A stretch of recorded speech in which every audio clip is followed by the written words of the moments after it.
Yes,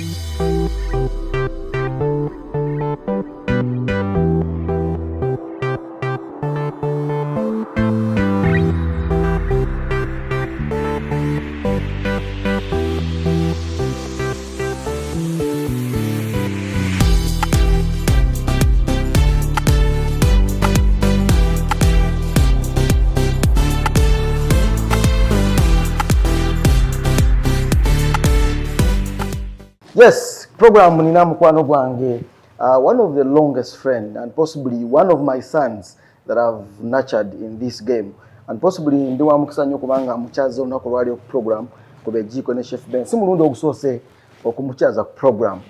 Welcome to the show. Thank you, sir. Yes, we are kupatulaba program. Okay, I'm by the names of Barinda Asman Daniel. Yes. Yes, a chef by profession. Yes.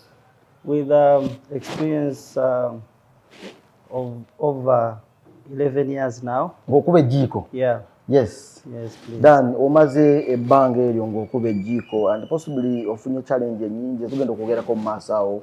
Naona kulwaliro tugenda kubanga tuogera ku bintu byaffe bya wano and possibly something related to our cuisine. Yeah, Uganda telina cuisine so far. Na ye, I want you to give us an insight as an experienced personnel. Simazeyo bitibwa byo byonna. And Okola in one of the 4-star facility. Yes. What could that well be? Yeah, I'm the current executive chef at Arcadia Suites Hotel. Okay. Yeah, it's found in Mulago. Okay. Yeah, near Mulago Hospital there. Yeah, when we talk about the growth of our local cuisines here, all cuisines that are being created in Uganda, we are still lagging behind. Okay.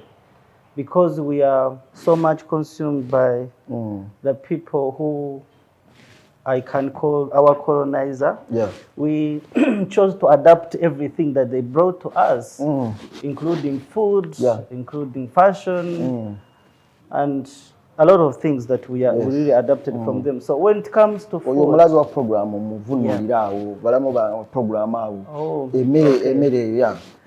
okay, to fengaffe ba chef abana-Uganda tukyaremeddwa okuliyetinga our signature cuisine. Yes, yes. Twesanga nga tusazeewo okuadaptinga ebyo abazungu bye batuleetera bye bakuliyetinga edda. Kubanga something to become international kirina kubeera locally somewhere. Sikagamba nti just kikeera ku macha ne kifuuka international. Of course, bitandikanga it is a local thing to their side. Then, depending on how much energy, how much creativity, then nechikula nechifuka international. Chef Dan, mukozeho chinga mwe ba chef abali mu industry eyo and possibly gwe ali ku level of an executive chef. Okoze chi ekimala oba naffe tetukoze kimala okubanga atu involving production ya fe wano possibly ya cuisine. Well, we are still being dictated to by different things, but I will talk about circumstances. Yes. Wesanga somewhere nga being that all the entrepreneurs that we have abari mu food industry, they don't do it for the love of the industry. Bagura business because bagara to gain money or to make money out of it. Just being profiting. So you as an employee, you will not do much. You work according to their pace. Yes, you will create dishes, but you will create what they want you to create. Because for them, their vision, their focus is on market. What is it selling? They don't focus they don't focus on something like something that is going to grow in 10 years. They look at the money now. So you find it hard for you to create basing on our local dishes here because everything takes time. Okay. If you want to, especially food, it takes time to introduce something new to people and they pick it. So wesanganga oyina kukora according to what your employers want. So echo bwe buzibu obunene bwe tusanze nti you cannot express yourself widely. Sinaba convinced Daniel on that point. People have owned our cuisines, like how you can own cuisines ezabalala nga Kenya and then say that ezigezezako. Talking about Nigeria, Nigeria has gone a step on incorporating their own, all ingredients and, to make sure they have a cuisine. people have owned Rolex. People have actually come from where they are and own Rolex as theirs. Yeah. Because me, I like being real. Yeah. Yes. Mbulira Nigerian cuisine that is dominating Kampala. Yeah, basically ngojeko restaurant zaabwe bo ngaba Nigeria. Yes. Ngaba kugamba we do Nigerian cuisine. It is their restaurant. Never in a step je batuseko. Yes, by a step je batuseko. Okay. The reason why in the chenda ba Nigerians the reason why emere yabwe kati esawe no tujimanyi it's because it is vibrant. Yeah. Baina spices tutaina wano mu East Africa. However, we have our own that they do not have. Na yebo baina spices ziri more vibrant, ziri more advanced. You can attest to that. Kubanga nawe wali ozirabyeko. Okiwulira. Ze tutaina wano. Okiwulira. So, being Nigeria part of Africa, I would applaud their chefs about taking that risk to put it there. Echirada, from what I read, no research Jenkora, there are chefs in Nigeria about owning a businesses. They are Nigerian-based people. True. You understand? Naye kati wano, bwebakubuza ba chef basatu who are dominating in Kampala about owning a restaurant, you will struggle to get. Zero. But when you own a restaurant, it will be easy to introduce that particular dish in order to promote your country. Yeah, true. Yes. And possibly nga tukyayogera ku mmere. There are so many regions ezine mmere yaabwe nga tetambudde nnyo. Kyenkugambe ne bashefu ba Uganda tebakoze kimala. You'll go to some regions, possibly like Western region like Kasese. They have an item called a sombe or something.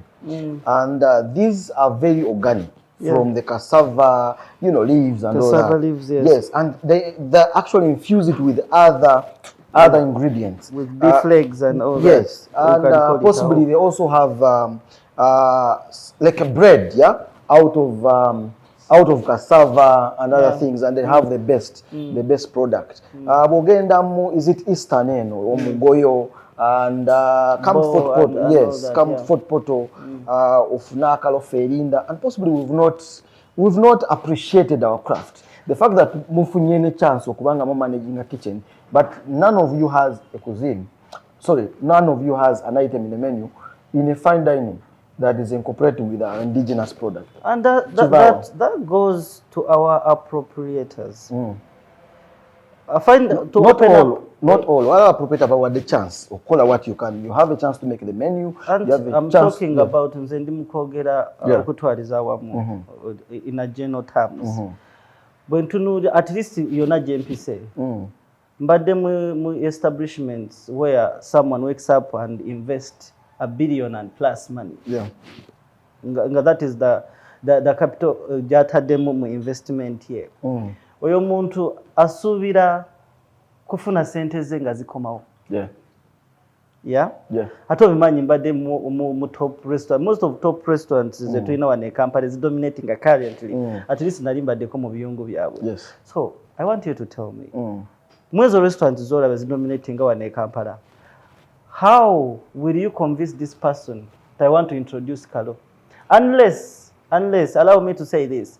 Nti ezo, I agree. Nti ezo local cuisines zija. Na zija ku scale ya wansi.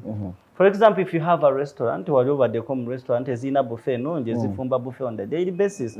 Akaro kabeerawo, ne bino bibeerawo. Naye we are looking at international market. Okay. How can our cuisines hit the international market? Chenkugamba nti it has to start with our mindsets. We chefs will have to push and do our best, but again, the investors, the local investors that we have, they have to play a big role to our local cuisines to be able to go to the market out. All right, Yembozi ya Asman Balinda aka Chef Daniel. Tugenda kumula mukatono tukomeo and nga tuba tusake Yembozi. Nebira betugenda kwogera ko from supplies. Nebira betugenda kunywa. Nesenge tovao tukoma shop. Mama kwasika.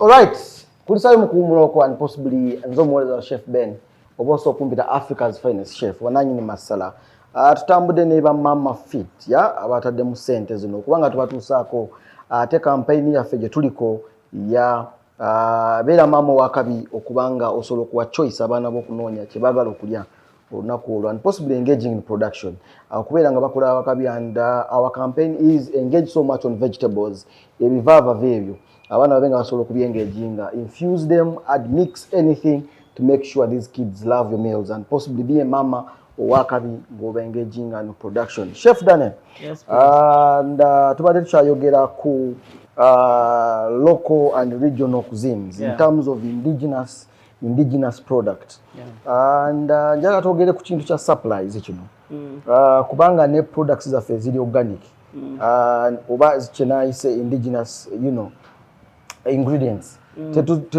we have lacked to get the best kiva kuki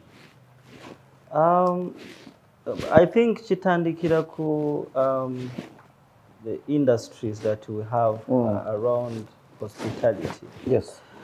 Because it is, for example, it is very hard. Kusanga nga waliwo ekiyungu wane Kampala, ekitalina soy sauce, for example. Yeah. But when you look at it, yes, when you look at it, wesanga nga ebintu bye bagikozesa like flour and the rest, tubiina wane Uganda. Definitely. So ndowooza tukyalakinga mu kintu kya industry. Naye waliwo ebintu bye tusobola kukola nga ffe, especially our fresh ingredients. I think of course, fresh ingredients here in Kampala, they are locally grown here. They are farmers, farmers. So I think using our local ingredients here, we are doing it. Just to chabula ezo industry sobora to add value ku bintu byaffe bye tulina wano so that people can consume them here and actually import them, export them outside there. Nga bwe tulaba, nga bwe tu importing those soy sauce or and all that. Then when we look at the local supply, I think we are limited. Ba farmers baffe tutya nzenga Chef Daniel, I think tebakoze mulimu mulungi kubanga tebakoze research. Waliwo ebintu bye bandibadde nga balima nga bateekako amaanyi bye batalima. Njagala kuwa example nenkutuma mu butale bwa wano e Kampala, local markets. It is very hard to find crimini. I'm talking about mushrooms. It's very hard to find shiitake mushroom or oysters. Ojja kusanga this local mushrooms. Oyster mushrooms tuyitanga oyster. Si oyster. So kati ekyo kitulimitinga. You know, I watched in horror last time. Nagenda ne boss wange twali tunoonya there are certain dish that we are creating and I wanted proper mushrooms. Netugenda ku restaurant emwe y'omu Japan awena kasero.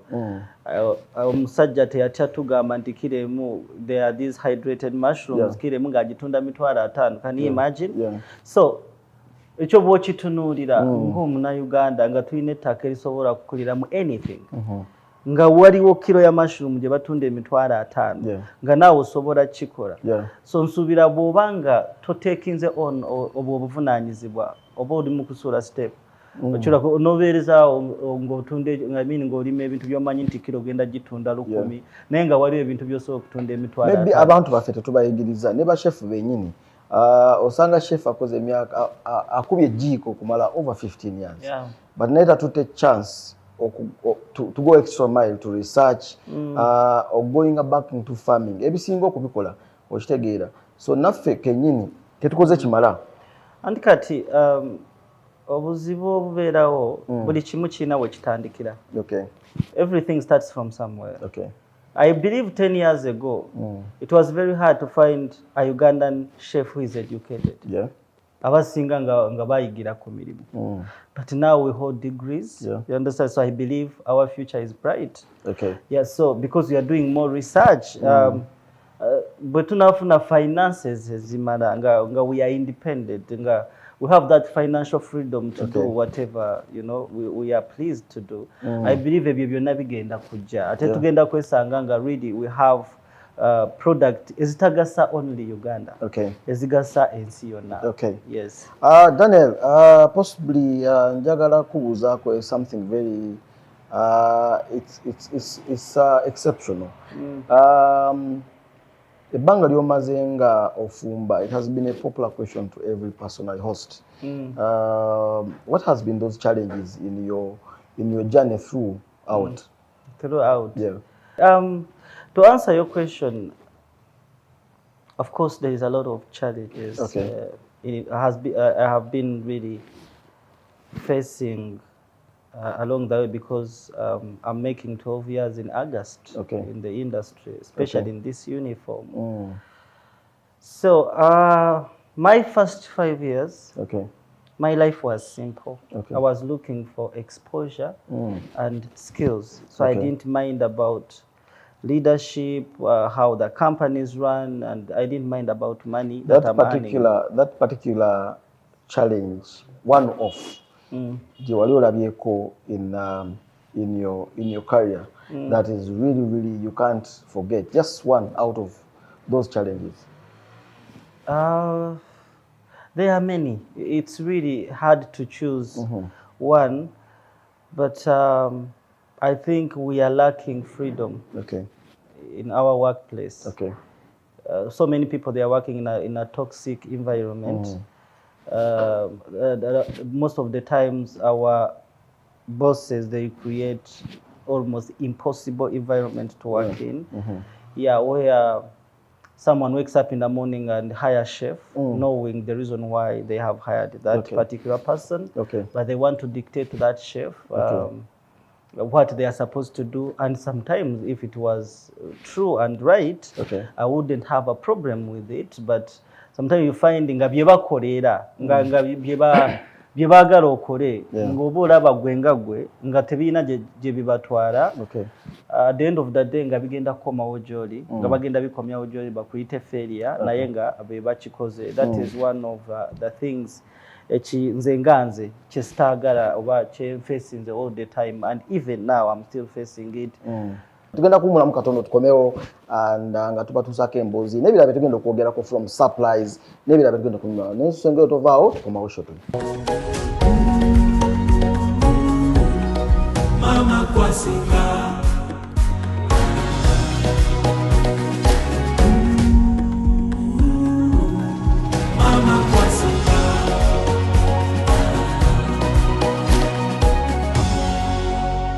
So the second challenge that I'm seeing in our industry, gender bamweno industry yafe, the money that we are being paid. Sente zitya ntono tezimala kubanga sente era temala. Mukulu wange sente ntono akiwulira. Bagamba mu Luganda bagamba nti Abaganda bagamba nti omuntu atakula watuuka. Simanyi oba byogedde bulungi. I'm not much of a Muganda. Naye akasente ke batuwa gatono kakyali wansi nnyo. N'ekirala tufacinga the same problems abakozi abalala mu Uganda gye bafacinga nti emisolo gya Uganda mingi giri waggulu nnyo. So weesanga nga sente z'ofuna nga tezisobola nakubaako kye zikuyamba. That's why kitutwalira obudde ku developinga nga bashef. Osanga chef ng'akoze emyaka 25 naye ng'akyapangisa. Then bwe weesanga mu company where teba supporting abakozi baabwe okufuna ne salary loan, ate nakyo kikyali kizibu. Our bosses teba bifaako nnyo, tebafaayo ku development y'abakozi baabwe. Weesanga nga ogenda kukola n'emyaka 3 naye nga you cannot afford a house yeyiyo ng'eyiyo wano e Uganda kyokka ng'okola nnyo. So that's a big challenge. Chef Daniel, and what could be your favorite dish? And you are okozeeko and you like, so that omulabi wa program kube jiko ne Chef Ben locally or international? Can be locally, could be international. Okay, I'll give you two. Yeah, I'm a fan of Italian cuisines when you go outside there. But tuja in Uganda, me, I'm a fan of Katogo. At least you've known me for the longest, so I'm a fan of Katogo. Simple recipe for the fan. We are to love. That's signature one. Generally, when you're cooking any local cuisines here in Uganda, you keep it simple. You don't complicate anything. It is just 5 ingredients that you have to focus on. It's matoke, it's salt, it's coriander. Depending on what you want to put there or which flavor you want to create, you can put booger or you can use any fresh vegetables or nuts. But me, personal like G-nuts that has ghee in it. So you have to make sure that matoke is gakuze bulungi. Manya akatogo kokoza matoke nga gakyali mato tekatera kubeera kalungi.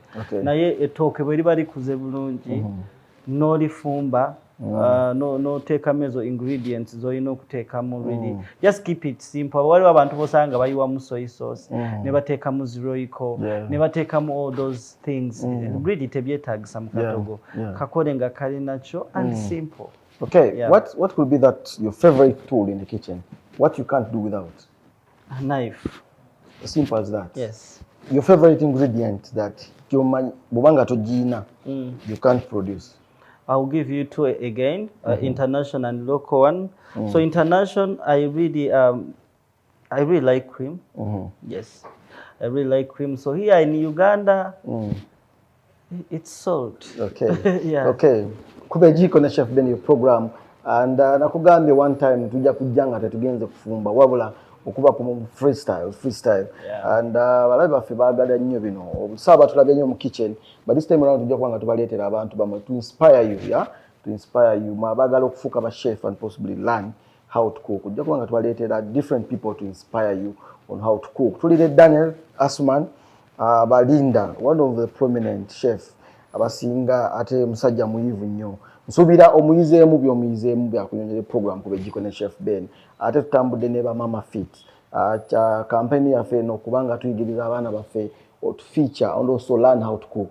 Oba engaging on making choices on what to eat. Mama Fit, be a very good parent. Ngoyamba abaana bo kubanga bayiga okufumba, possibly making a choice on what to eat, not to dictate for them. Mama Fit. Ngatumaliza program.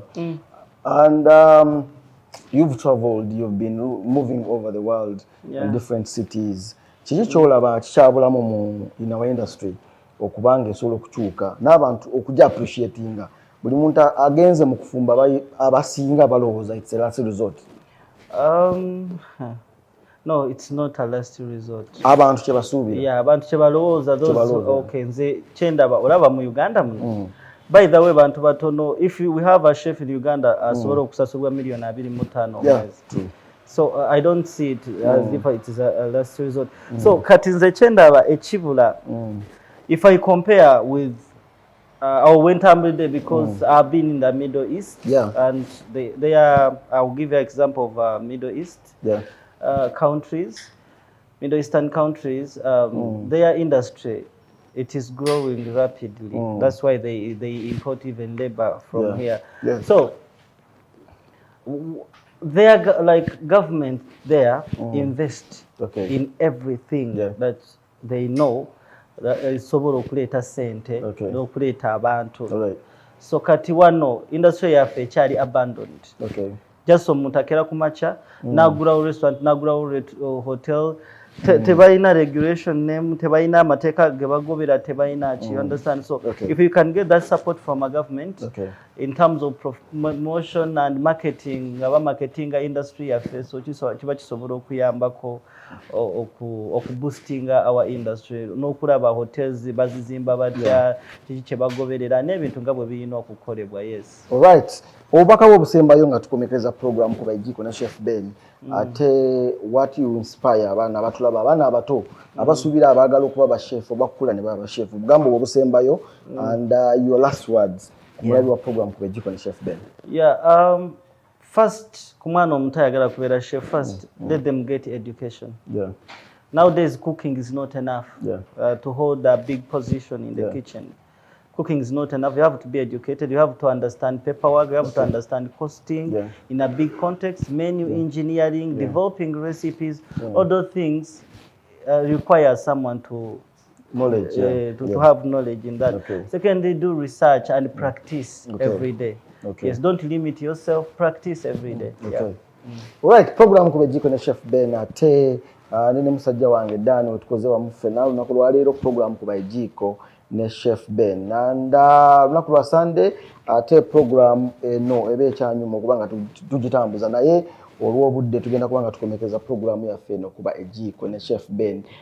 KBS TV bwamisize program eno osobola okunoonyako ku YouTube, The Food and the Smoke, and possibly other socials on TikTok, Chef Ben UG, and X so kunfuna Chef Ben _34. Your social handles abasobola okwagala okunoonyako. Okay, I'm on LinkedIn, Barinda Daniel, Facebook, Barinda Daniel, Instagram, Barinda Daniel. Okay. All right, tugenda kusuka wano until next time tukwatagane. See you.